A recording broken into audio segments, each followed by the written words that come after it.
because this setup allows me to lay the tool bit flat for all 3 angled cutting faces and will give me a 9-degree clearance rake.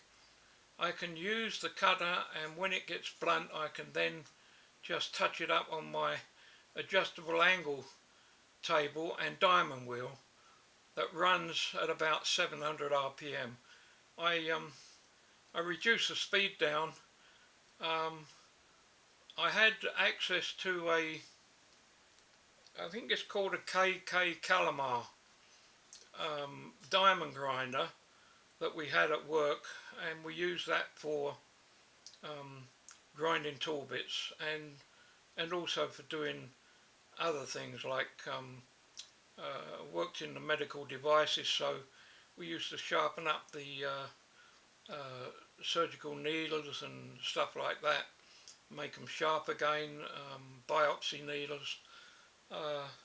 So that's one of the reasons why we got it in the first place. But it's a nice unit, and it oscillates backwards and forwards just or I don't know, maybe 3/4 of an inch, but it's just enough to give you to run the diamond across your tool bit or whatever you're sharpening. And it was a very fine diamond. So that was the idea that I got, and of course it runs dry, you don't need any fluid on it, and it doesn't run at 3000 RPM. So I'll take the camera over and do a little visual of the diamond grinder. Yeah, so it runs very, very slowly. So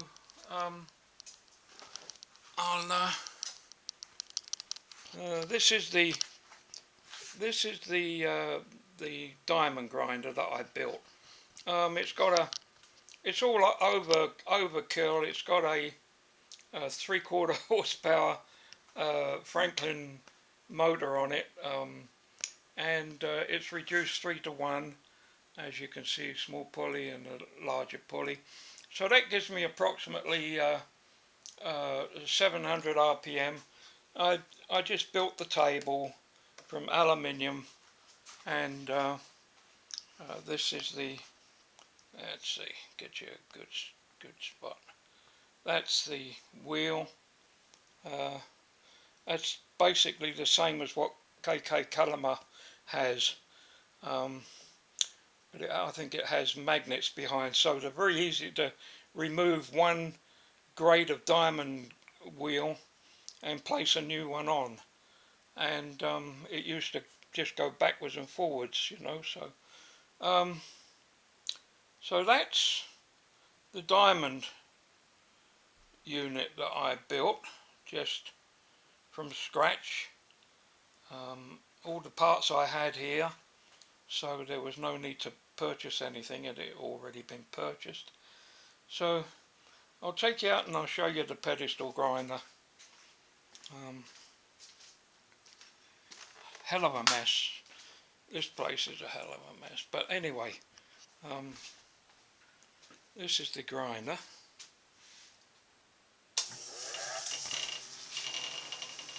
As you can see, it's a nice casting.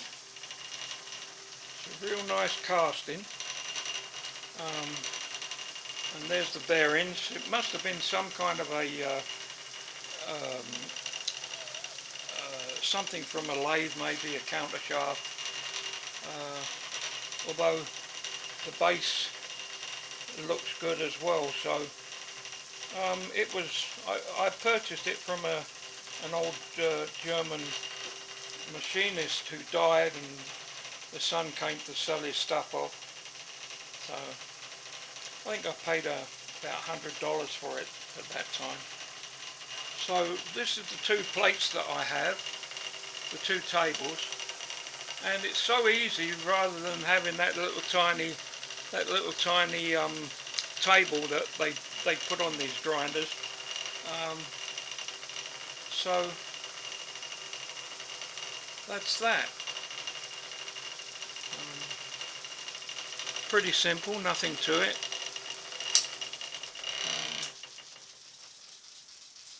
yeah. So we'll go back. Oh, I wish I could edit these things, learn how to edit, but I can't be bothered, to be quite honest. So, see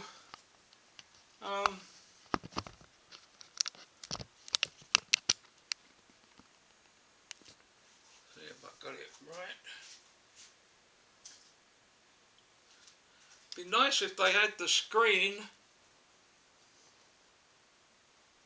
Be nice if they had the screen at the front so you could see exactly where the lens is pointing. But anyway, I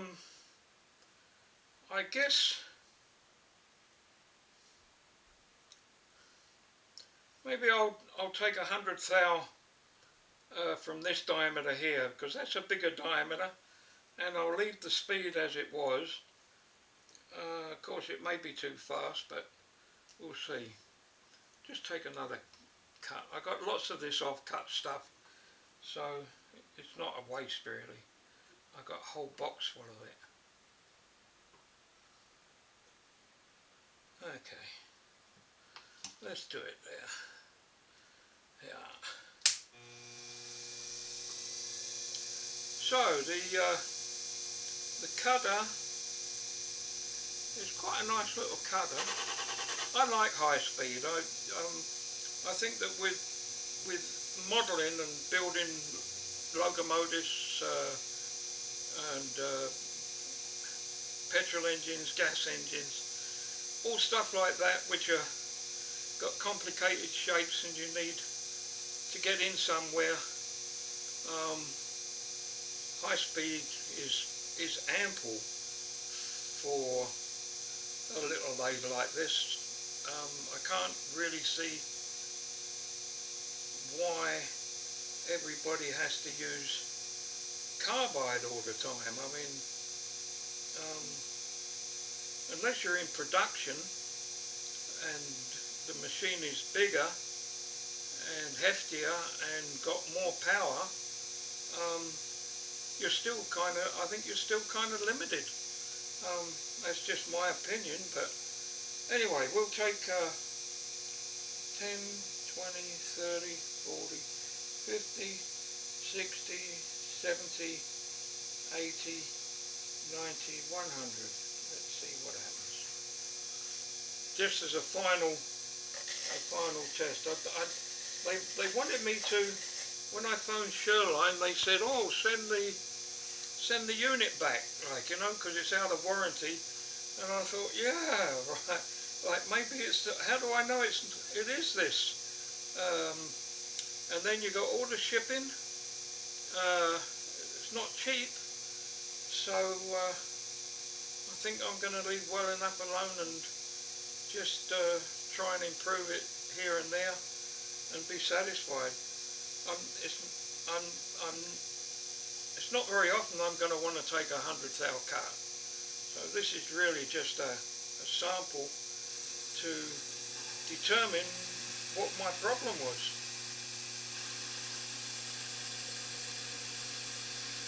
That's beautiful. That's down to 400. From 6 to 4.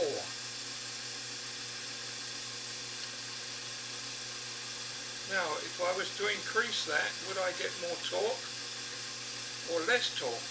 I think they indicate that as you start to get lower, you start losing torque, which must be something to do with the speed as well. Increase the speed, less resistance maybe, I don't know.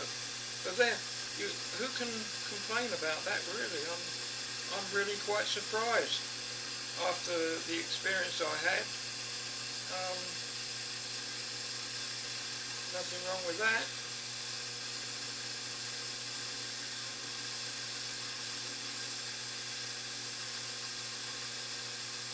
Yeah. Yeah, maybe it's the steel. I'm sure if it was stainless, 304, even 303, you'd have to back off on the amount of metal you're going to remove of the cut.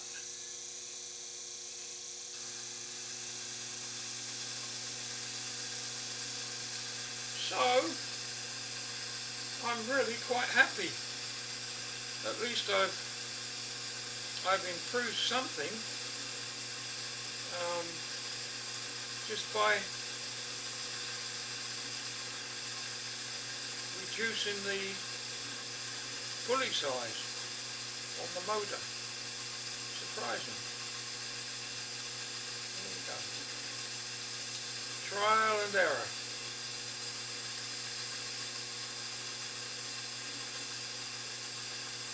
There's lots of technical people out there that could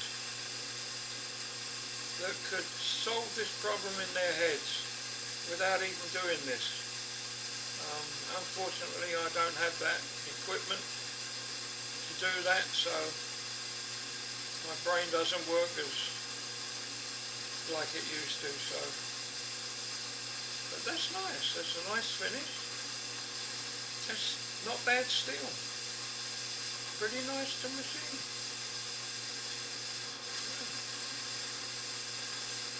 400, 380.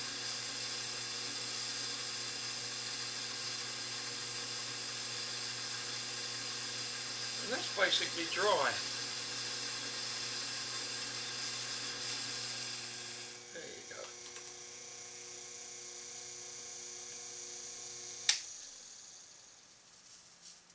Let's see.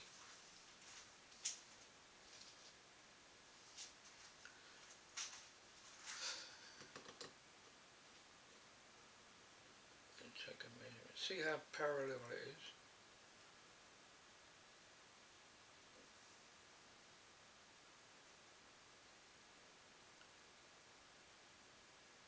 $339.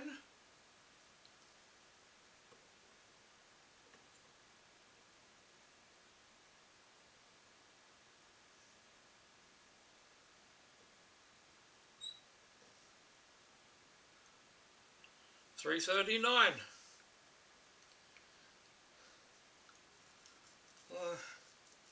If I do get any discrepancy, it's quite easy to move the center or the tailstock just by undoing that and moving the micrometer dial that I have here. I can move it 1 thou or 3 thou and lock it up again, and I've actually moved the tailstock over without. So that's no big deal really. Take a sample cut and see if it's parallel all the way along. So there you go. It's Sunday afternoon. I think I'm going to leave that at that, and I'll get this video on YouTube and you can decide if you want to watch it. Thanks for watching. Okay.